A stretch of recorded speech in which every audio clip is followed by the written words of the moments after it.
अस्सलाम वालेकुम। तो देखिए साहिल भाई कैसे इस्लाम को बदनाम करके नफ़रत की राजनीति खेल के पैसे कमा रहे हैं। तो आइए आज हम सेक्स स्लेवरी के ऊपर बात करते हैं। साहिल भाई कुछ कहेंगे, उनकी कुछ वीडियोस हैं, और उसके बाद हम उनके जवाब में मुफ्ती यासिर नदीम की वीडियो प्ले करेंगे। आइए देखते हैं।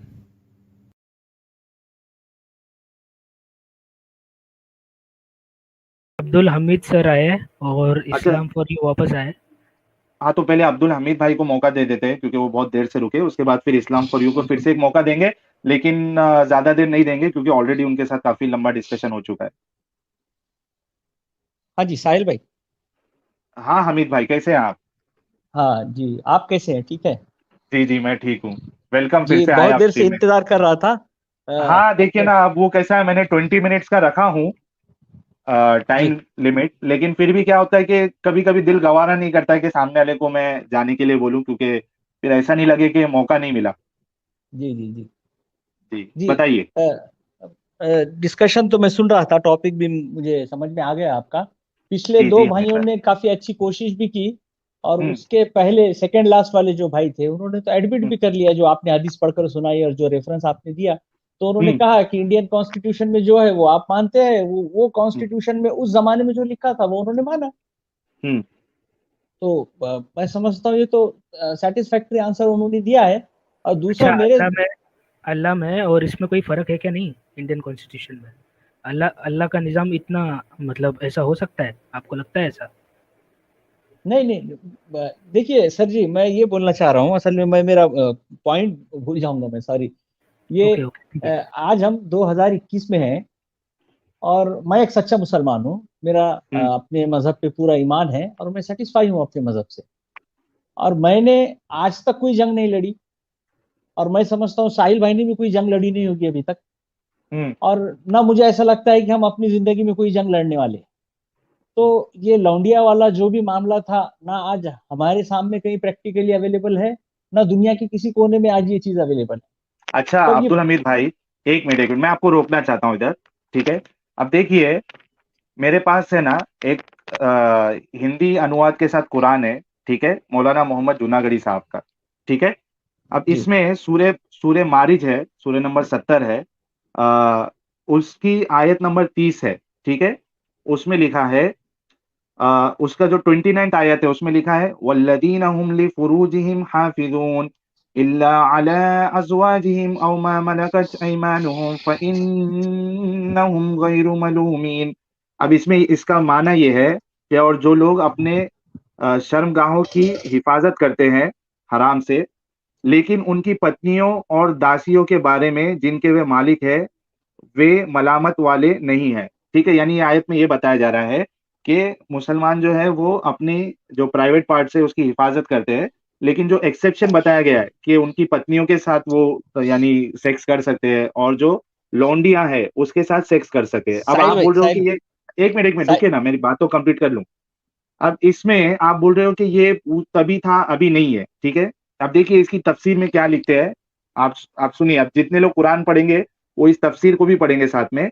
इसमें ये लिखते हैं कि अ, आज के दौर में दासी का मामला यानी लौंडियों का मामला इस्लाम की बतलाई नीति तदबीर के मुताबिक लगभग खत्म हो गया है। फिर भी कानूनी तौर से उसे इसलिए खत्म नहीं किया गया है कि भविष्य में, ठीक है, मुस्तकबिल में यदि ऐसे हालात पैदा हो जाए तो इससे फायदा उठाया जा सकता है। जो भी हो ईमान वाला की एक फजीलत ये भी है कि ख्वाहिश की तकमील को पूरा करने के लिए हराम रास्ता नहीं अपनाते। अब देखिए इसमें लिख रहे हैं कि अगर भविष्य में ऐसी कंडीशन आ जाए, अगर समझो शरीयत आ जाए, खिलाफत आ जाए, तो ये कह रहे हैं कि इससे फायदा उठाया जा सकता है। हमीद भाई। अच्छा। जी। तो ये अब ये अगर कुरान शरीयत जो आ है जाए, कितने लोगों के पास। हाँ अगर शरीयत आ जाए तो आप ये बात कर रहे हैं? हाँ। तो अगर शरीयत आ जाए तो ये कौन है इसमें? First person, second person, third person, कौन है? क्या फर्स्ट पर्सन? कौन किससे क्या कह रहा है फर्स्ट? ये बात? ये जो आपने अभी जो पढ़ा है कुरान से। ये इस आयत की तफसीर में मौलाना मोहम्मद जूनागढ़ी साहब ने लिखी है जी ठीक है ना। कि अगर अगर आ जाए शरीयत फिर से भविष्य में, ये मुमकिन है कि अगर शरीयत आ जाती है तो फिर से दासी वाला सिस्टम चलेगा। आप इससे कैसे इनकार कर सकते हैं हमीद भाई? तो और मैं शरीयत बोलता कहाँ हूँ कि आएगी? आप एक मिनट आप सुनिए मेरी बात हमीद भाई, कि आप किस हिसाब से मैंने कुछ हदीसें आपको बताई और ये कुरान में भी मौजूद है कि शादीशुदा औरतों के सिवा आप जो है, जो आपकी गुलाम अगर शादीशुदा है तो आप उसके साथ सेक्स कर सकते हो। आप इसको कैसे सही मानते हैं? सही मानते हैं, गलत मानते हैं, क्या मानते हैं आप कि किसी नहीं औरत के साथ उसको बेच कर या उसको बांट कर उसके साथ हम बिस्तरी की जाए, फिर उसको बेचने का भी ऑप्शन है? आप इसको क्या मानते हैं? नहीं, मैंने कोशिश की बोलने की साहिल भाई, ये असल में आप बहुत ज्यादा टेक्निकल हो जाते हैं इस तरह की टेक्निकल बातों कहाँ में। है ये? नहीं ये तो आप टेक्निकल का है, टेक्स्ट ये तो आज। टेक्स्ट जो पढ़ रहे हैं, हम्म। तो मैं तो आज तक ये टेक्स्ट नहीं पढ़ा और मैं एक सच्चा मुसलमान हूँ। आपने नहीं पढ़ा ना, लेकिन मैंने आपके सामने अभी पढ़ दिया। आप इस चीज को, इस अमल को गलत मानते हैं कि नहीं मानते हैं? गलत मानते हैं ना, हाँ, तो वही तो मैं ये कह रहा आपके हूँ ना। इस्लाम में है। नहीं ठीक है ना, मैं आपने टेक्निकल नहीं चीजों में पढ़ा। नहीं जाना चाह रहा, मैं आपसे ये अरे, पूछना चाह रहा हूँ कि आज कहाँ है ये? आपके आप सिर्फ पढ़ रहे हैं पास्ट में हो चुकी हिस्टोरिकल तो बातें, वो जो पास्ट आज में कहाँ मोहम्मद साहब अवेलेबल ने है? किया, हमीद भाई, जो पास्ट में मोहम्मद साहब ने किया तो वो गलत किया कि नहीं किया? नहीं, ऐसे डायरेक्ट तो नहीं बोल सकते मोहम्मद साहब ने कैसे किया, नहीं जो बोल सकते? हिस्टोरिकल फैक्ट, इनडायरेक्टली बोलो। ये हिस्टोरिकल फैक्ट अगर है तो इसमें कुछ ना कुछ गलत हुआ है। हाँ, हम भी यही कह रहे हैं ना, तो आप ऐसे को अपना नबी कैसे मान सकते हैं? एक जो अब मैं नबी है उसके अंदर ये क्वालिटी कैसे आएगी कि वो दूसरे की औरतों को बांट रहे हैं और उनके साथ सेक्स की परमिशन दे रहे हैं, उनको बेच रहे हैं हथियार खरीदने के लिए? आप खुद हाँ भी तो तो मान रहे हैं ना ये चीज गलत है। हाँ गलत है ना, तो ये हिस्टोरिकल फैक्ट हाँ, हो सकता है गलत, ऐसा भी हो सकता है ना। हिस्टोरिकल फैक्ट नहीं है तो कुरान में है, तो आप बोल दीजिए कुरान भी गलत है। नहीं, उसके सूरह इंटरप्रिटेशन की बात 4, है ना वो। यही तो। इंटरप्रिटेशन नहीं, साफ साफ लिखा है। क्या इंटरप्रिटेशन गलत है? ये आज तक किसी ने इसके अलावा कोई एक इंटरप्रिटेशन नहीं किया है। अरे यार, लेकिन मैं ये एक तो ये बोलना चाह झूठ रहा हूँ बोले कि साहिल आज भाई, कि आज तक मुझे तो ये अभी झूठ तक बोले इस चीज को इतना डिटेल में पढ़ने की जरूरत महसूस नहीं हुई जितना डिटेल में आपके आपने नहीं पढ़ा पढ़ने है। से, मैं क्या बोल रहा हूँ, देखिए लेकिन मैं ये आप बताना चाह रहा हूँ कि ये बातें पढ़े बिना भी और जाने बिना भी मैं एक मुसलमान हूं ना। आप रहो, आपको उससे आपको कोई उससे रोक नहीं रहा। मैं बोल रहा हूँ जब मोहम्मद साहब के कैरेक्टर पे आपने इतनी सच्चाई से माना कि ये चीज गलत थी, फिर आपका इख्तियार है कि आप फिर भी उनको अभी भी नबी मानिए, आपके ऊपर है। कम से कम आप माने कि ये चीज गलत थी, वो मेरे लिए बहुत बड़ी बात है। नहीं, मैं हिस्टोरिकली बताया ना, अगर ये सारी चीजें फैक्ट है तो ये सब गलत हुआ, फिर ये जो हुआ। हाँ, फैक्ट है ना, क्योंकि ये ऐसा नहीं है कोई कोई रैंडमली कोई हिंदू आके या कोई यहूदी आके ये सब चीज लिख के गया है। ये बड़े बड़े नहीं अल्लामा और खुद कुरान में मौजूद है। नहीं, ठीक है ना, करेक्शन हर जगह हो सकता है, मैं हिस्ट्री से ज्यादा नहीं इस्लाम, लेना लेकिन चाहता, मैं आपको कुरान में बता कोई रहा हूँ। करेक्शन नहीं हो सकता अभी ना। देखिए नहीं, ये सब चीजें तो हमारी है ही नहीं ना, आप तो इंडिया की बात करो ना भाई, हम इंडियन मुस्लिम है, 2021 की बात करो तो ना। हम इंडिया की बात करते हैं ना, हम इंसानियत की बात करते हैं, आप इस्लाम को छोड़ दो। तो इंसानियत की तो बात कर रहे हैं ना हम लोग अभी। तो ना इस्लाम छोड़े को कोई फिर बात क्यों नहीं। एक मिनट विशाल भाई, ना छोड़े कोई बात नहीं। ये बोल रहे हैं कि आप सऊदी की बात मत करो, इंडिया के मुस्लिम है, इंडिया की बात करो। तो हम लोग हज करने काबा जाएंगे या अयोध्या आवाज बहुत जाएंगे? खराब आ रही है गालिब भाई की। मैं ये बोल रहा हूँ कि आपने कहा कि हम इंडियन मुस्लिम है, आ- इंडिया की बात करेंगे, आवाज सऊदी स्प्रेड हो की रही है बात आपकी नहीं गालिब भाई। करेंगे। नहीं नहीं, आवाज तो आ रही है हमको सुनने में अभी अमित भाई। साहिल भाई को आ रही है क्या आवाज? एकदम हाँ हाँ, क्लियर है मुझे आ उसको। रही है। हाँ, तो वही बोल रहा हूँ कि हमीद भाई बोल रहे हैं कि हम लोग सऊदी नहीं हैं, हम लोग इंडियन मुस्लिम हैं, इंडिया की बात करेंगे। तो मुझे ये बता दे कि हम लोग हज करने काबा जाएंगे या अयोध्या या मथुरा काशी? मेरे फैमिली से तो अभी तक कोई नहीं गया साहब, और शायद अच्छा, आप अभी जाएंगे जाने तो कहाँ जाएंगे? नहीं हज जाएंगे ना करने जरूर। मथुरा जाएंगे? नहीं नहीं, ये तो सर ये तो मौकरी हो जाती है किसी भी मौके रिलीजन की। नहीं मुझे आप आपसे एतराज तो, ये है, नौकरी जो वाली बात भी ब्लास्फेमी बोल रहे वाला हो? जो आप करते हैं ना, मजाक जो उड़ाते हैं मजहब का, वो दैट इज नॉट गुड। कहाँ मजाक? ये तो मजाक नहीं, ये तो कुरान में लिखा है अमित भाई, मैं मजाक कहाँ उड़ा रहा हूँ? मैं तो अरे बहुत भाई, सीरियसली आप पूछा मजाक कि उड़ा आप के कैसे बोल रहे इसको हैं सही मान। कि हम मथुरा फिर कौन जाएंगे सी क्या? मजाक उड़ाया? नहीं नहीं, अच्छा मथुरा वो जाएंगे अलग क्या चीज पूछे? है। वो उन्होंने इसके लिए पूछा क्योंकि आपने बोला कि सऊदी का छोड़ दो और यहाँ का छोड़ दो, हम इंडियन है, हम इंडिया की बात करेंगे, उस पे आपको उन्होंने मिसाल दी। आपकी मजाक नहीं उड़ाया कोई। अब ये जो आप पढ़े हैं इतना हमसे, हम क्यों मजाक उड़ाएंगे आपकी? स्लेवरी इन इस्लाम, मुफ्ती यासिर नदीम क्या कहते हैं, आइए देखते हैं। अगर उसका जो मास्टर है वो कंज्यूमेशन करता है तो क्या ये रेप नहीं है? क्योंकि ये उसके कंसेंट के खिलाफ है। आपने उसका कंसेंट लिया नहीं और उसके साथ ये ज्यादती की, जिनसी ज्यादती, तो ये जिनसी ज्यादती तो रेप हुई। हाँ, अगर उसका कंसेंट हो तो भी कोई हरज नहीं है। तो सारी बात जो है वो कंसेंट पे आकर रुक जाती है, रजामंदी के ऊपर रुक जाती है। यानी अगर आप आज के लिबरल सोसाइटी में देखें, एक आदमी चाहे वो मैरिड ही क्यों ना हो, अगर वो आउट ऑफ द वे जाकर किसी औरत के साथ सेक्सुअल इंटरकोर्स करता है, कंजम्मेशन करता है और रजामंदी के साथ, तो कोर्ट को कोई प्रॉब्लम नहीं है। बीवी को प्रॉब्लम हो सकती है, कोर्ट को कोई प्रॉब्लम नहीं है, लॉ को कोई प्रॉब्लम नहीं है। ये लीगली या मुआशरे में इमोरल भी नहीं समझा जाता। मैं लिबरल मुआशरे की बात कर रहा हूं। तो सारी बात आती है कंसेंट के ऊपर। तो आज कंसेंट के ऊपर गुफ्तगू करते हैं कि कंसेंट है क्या।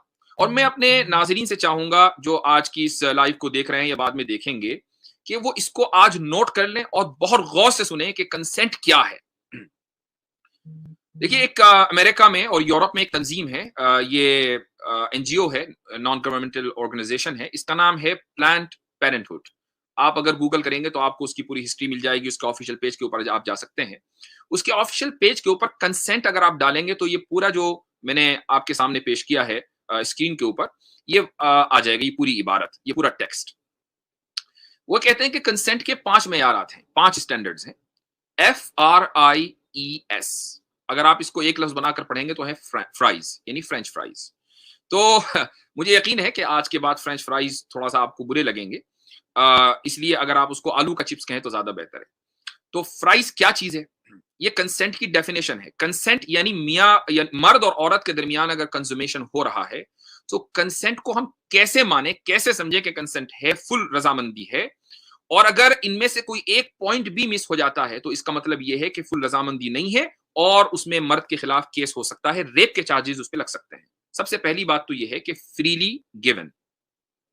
फ्रीली गिवन का मतलब यह है कि ये एक जो कंसेंट है ये आपकी चॉइस है।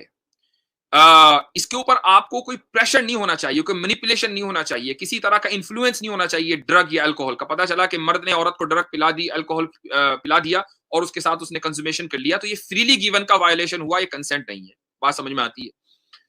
रिवर्सेबल।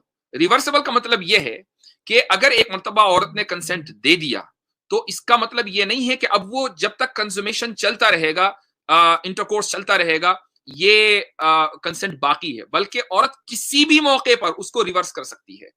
तो लिखा है कि anyone can change their mind about what they feel like doing any time, even if you have done it before and even if you are both naked in bed. यानी अगर इस हाल में भी है कि दोनों बिस्तर में बरहना है, लेकिन बहुत करीब है कि कंज्यूमेशन हो गया, एकदम माइंड बदल गया और कंसेंट खत्म कर दे औरत, तो ये उसको हक है। इसके बाद अगर मर्द कोई आगे बढ़ेगा तो ये रेप हो जाएगा। तीसरी चीज है इन्फॉर्म्ड। इन्फॉर्म्ड का क्या मतलब है? यानी जो काम हो रहा है उसके ताल्लुक से मुकम्मल मालूमात पहले दे देनी चाहिए। You can only consent to something if you have the full story. For example, if someone says that he will use a condom and then they don't, there isn't full consent.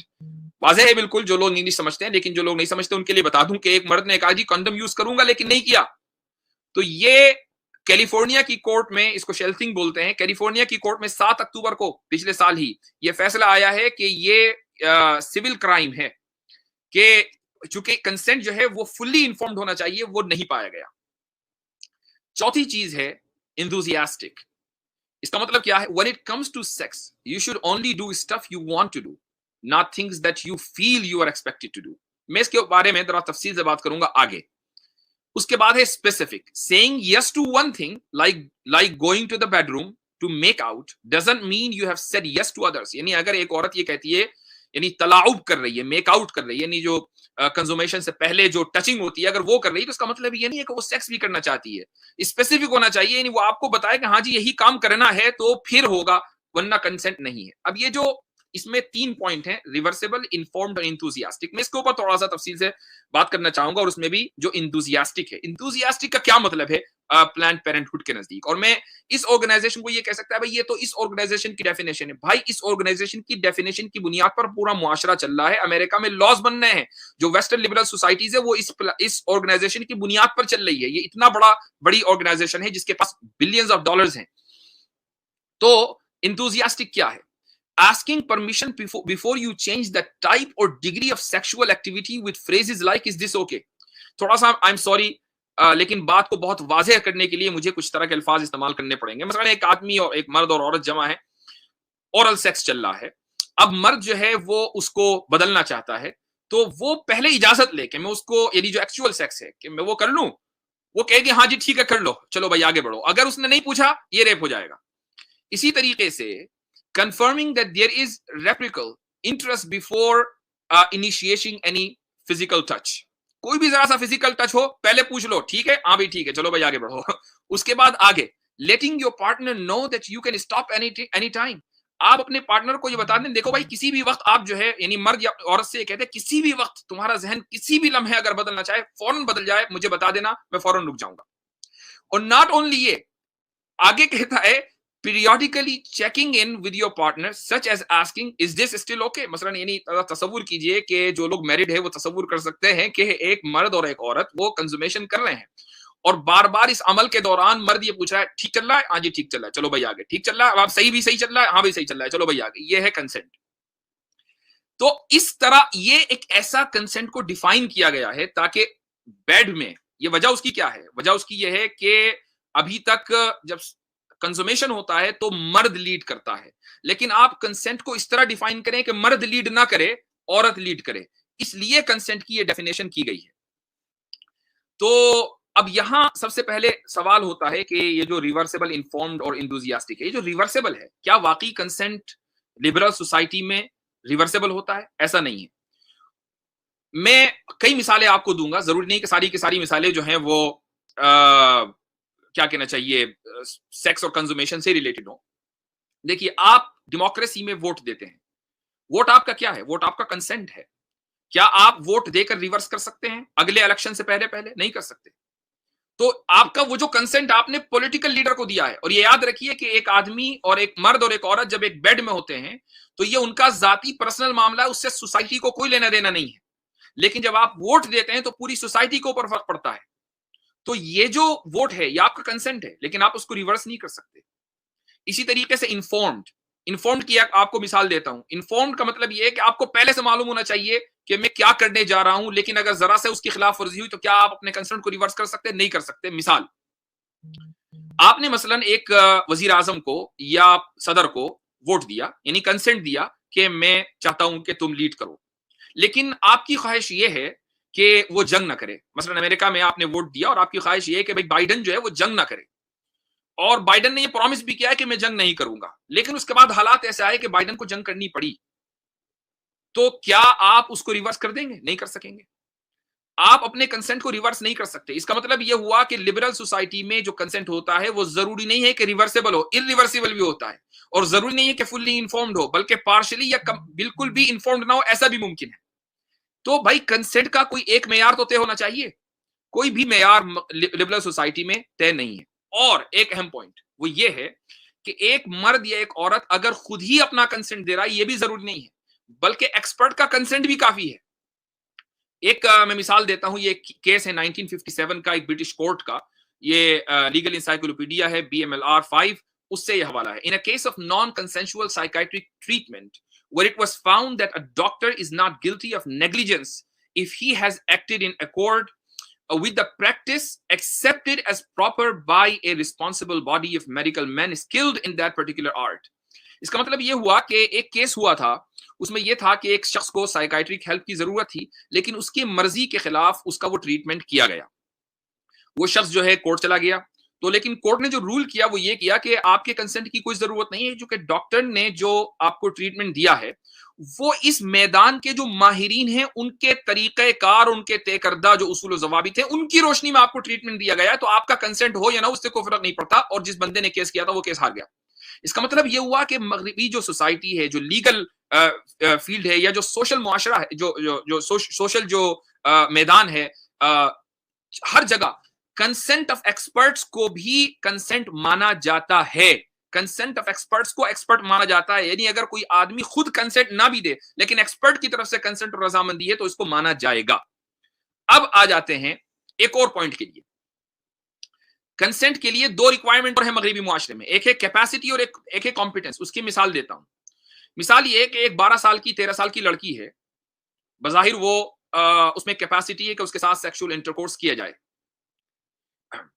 वो कर सकती है। 14 साल की 15 साल की लड़की कर सकती है, लेकिन लीगली उसमें कॉम्पिटेंस नहीं है। ये लॉ डिसाइड करेगा कि वो शादी कर सकती है या नहीं। यही वजह है कि इंडिया में मसलन अभी शायद अमेंडमेंट हुआ है, 21 साल से कम उम्र की लड़की की शादी नहीं हो सकती। क्यों भाई? पार्लियामेंट के मेंबरान कॉम्पिटेंस एक लड़की के कॉम्पिटेंस को क्यों सेट करेंगे? उसका कंसेंट कहां गया? वो लड़की चाहती है कि मैं 20 साल की हूं, मैं भी शादी करूं, लेकिन लॉ उसको इजाजत नहीं देगा। अमेरिका में अक्सर स्टेट्स के अंदर 18 साल की उम्र है, कुछ स्टेट्स के अंदर 16 साल की उम्र है, कुछ स्टेट्स के अंदर 12 साल की 14 साल की उम्र है, अगर पेरेंट्स की इजाजत हो। तो गोया के आपके कंसेंट को पार्लियामेंट या कांग्रेस तय करती है कि आपके कंसेंट को हम माने या ना माने। इतने फ्लॉज हैं इस यूरोपियन स्टैंडर्ड में कंसेंट के।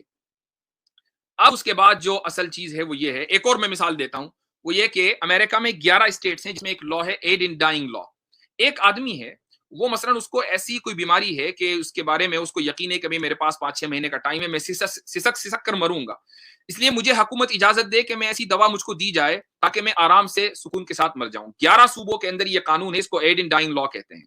लेकिन अगर एक आदमी मसलन दुनिया से आजिज आ गया, उसको कोई बीमारी नहीं है, वो चाहता है कि भाई मैं मरूं, मैं अपनी जिंदगी से आजिज आ गया, लेकिन मैं जिंदा रहना नहीं चाहता, तो मुझे हुकूमत इजाजत दे मरने की, उसको इजाजत नहीं है। तो भाई कंसेंट है, वो आकिल है, बालिग है, वो रजामंदी के साथ मरना चाहता है, उसकी बॉडी है, उसकी मर्जी है, लेकिन उसकी बॉडी के ऊपर उसकी मर्जी नहीं है जब मसला मरने का आता है। तो कंसेंट किधर गया? तो ये जो कंसेंट है ये इतना ज्यादा वेग है कि उसकी कोई नजीर नहीं है जो हम लिबरल सोसाइटी से लेते हैं। अब जो इस पूरी मैंने कंसेंट के ऊपर गुफ्तगू की है, उसका रिजल्ट क्या है? सबसे पहला जो रिजल्ट है वो ये है कि ओवरऑल कंसेंट के लिए लिबरल मुआशरों में भी मुकम्मल इंफॉर्मेशन जरूरी नहीं है। दूसरी बात यह है कि कंसेंट हमेशा रिवर्सेबल नहीं होता, उसका रिवर्सेबल होना जरूरी नहीं है।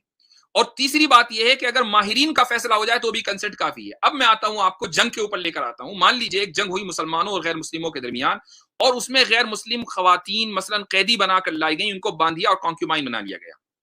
उनको अभी यह पता नहीं है कि उनके साथ आगे क्या होगा। सवाल यह है कि क्या उनका पता होना कंसेंट के लिए जरूरी है? नहीं जरूरी है। लिबरल सोसाइटी से मैंने मिसाल दे दी है। मान लीजिए उनको बता दिया गया कि तुम्हारे साथ यह होगा कि तुम्हारा जो आका है वो तुम्हारे साथ कंज्यूमेशन करेगा। क्या वो इस कंसेंट को रिवर्स कर सकती हैं? अगर वो उस वक्त कहते हैं कि हाँ ठीक है, लेकिन आगे चलकर वो कहें कि नहीं नहीं हम तैयार नहीं है, हमें इसको रिवर्स करना है, नहीं कर सकती। उसकी वजह है कि कंसेंट का रिवर्सेबल होना जरूरी नहीं है। मैंने लिबरल मुआशरे से इसकी मिसाल दी है। इसी तरीके से एक औरत ये कह सकती है कि भाई मैंने तो जंग की रजामंदी नहीं दी थी, लेकिन उसके लीडरों ने तो दी थी, उसके शौहर ने दी थी, उसका शौहर बतौर सोल्जर उस जंग में शरीक था। तो माहिरीन का जो फैसला है वो भी कंसेंट माना जाता है। यही वजह है कि अगर किसी मुल्क के लीडर ने जंग का फैसला किया तो उस लीडर के साथ जो अवाम है शामिल, जो औरतें शामिल हैं, उनको बांदी बनाया जाएगा। उसकी मिसाल देता हूं, जब जंग कादसिया हुई यानी पर्शियन एम्पायर को खत्म किया गया, तो उस वक्त जो बादशाह था उसका नाम था यज़दजर्द, उसकी 3 शहजादियां, उनको बांदी बनाया गया और उसके बाद उनको आजाद कर दिया गया। हजरत उमर रजी अल्लाह ने हजरत अली से पूछा कि भाई इनका क्या करना है, ये तो शाही खानदान की है। तो हजरत अली रजी अल्लाह ने कहा भाई मैं तो आजाद करता हूं अपना हिस्सा।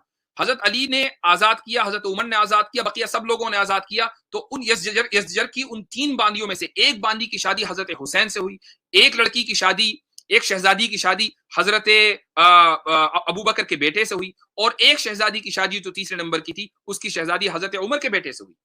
तो बाकायदा शादियां हुई और उनकी रजामंदी से हुई। तो ये दरअसल वो खवातीन के जो जंग में शामिल हैं उनको बांदिए बनाया जाएगा। अब अगर कोई ये कहे कि भाई उनका कंसेंट नहीं था, उनका कंसेंट मैटर इसलिए नहीं करता कि उनके मुल्क के माहिरीन का कंसेंट था कि चाहे हमारी औरतों को बांदी बना लिया जाए तब भी हम जंग करेंगे। अच्छा, अब मैं आपको एक और बहुत इंपॉर्टेंट पॉइंट बताने जा रहा हूं, और वो ये है कि, और ये मेरा लास्ट पॉइंट है, उसके बाद मैं अपनी बात खत्म करूंगा। कुरान करीम में एक आयत है, सूरे नूर में आयत नंबर 33, अल्लाह ताला फरमाता है वल्लज़ीना यब्तगूनल किताबा मिम्मा मलकत ऐमानुकुम फकातिबूहुम इन अलिमतुम फीहिम खैरा। उर्दू तर्जुमा पढ़ देता हूं। और जो मुकातबत करना चाहे, मुकातबत किसको कहते हैं? मुकातबत कहते हैं buying your slavery, buying your freedom. कि आप अगर अपने आका को मसलन ये कहें भाई मैं तुमको 10,000 रुपए 1 लाख रुपए देता हूं और तुम मुझे आजाद कर दो, इसको कहा जाता है मुकातबत। ये एक तरह का मुआहिदा है।